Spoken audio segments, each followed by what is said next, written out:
To the podium to deliver her commencement address. Please join me in welcoming Haleigh.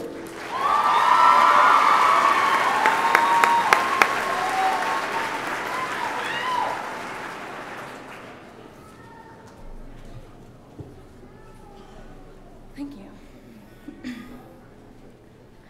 Thank you for coming, relatives, friends, classmates, to our last shebang. It is an honor to have our hard work recognized tonight by our loved ones.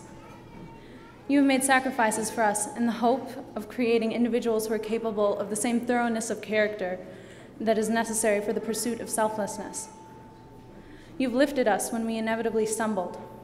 You have supported us when the weight of our ambition grew too much. Thank you for honoring us tonight.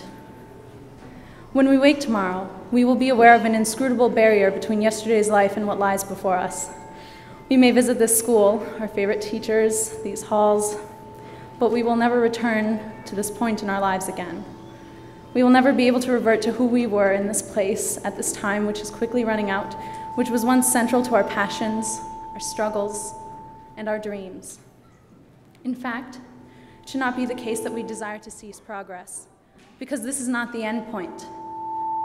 In the words of Mr. Lystico, this is a jumping off point. In school, students will always ask, why do I have to learn this? In English, Mr. Lystico's reply is, do you want to be a member of the human race? That is something that we should never stop asking ourselves. What constitutes, qualifies, ennobles, rationalizes, sustains, defines our humanity? I believe that the answer is, in part, education. The world around us is changing. It is futile to resist it, to ignore it. Yet the political climate in particular, from both wings, has led to friction in a system which requires the utilization of the greatest depth of human patience, civility, and compromise. Dialogue on issues of human rights and the economy have been aggressive. This is a mistake we must correct, not just in the sphere of social life, but in all aspects. It is not the concern that there should never be disagreement or tension, but there shouldn't be an ongoing situation in which themes are allowed to overpower dialogue. We are given ears to listen, mouths to speak, brains to think, all for the sake of communication. Never forget that the objective of all communication is to learn. Do not let themes overpower or eclipse productive dialogue. T.S. Eliot said, "In my end is my beginning." In a way, the culmination of a greater story is the only time at which individual events can be fully understood, the only time at which they are complete at all.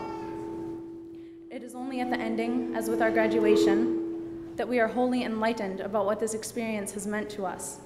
This ceremony is the final piece of evidence in a personal history we will all cherish differently. We have not just been a class, we have been a team. We are each other's greatest supporters, competitors, and friends. You are the engineers of your dreams. You will now be held responsible for completing the courageous act of moving forward and seizing your aspirations. It is a role that I am confident we are capable of fulfilling. As with the second step of every new beginning, we must challenge and confront the conventional values of society. We must take nothing for granted. We are young, and because of that, we think we know all of the answers. We do not. Let that not be a deterrent.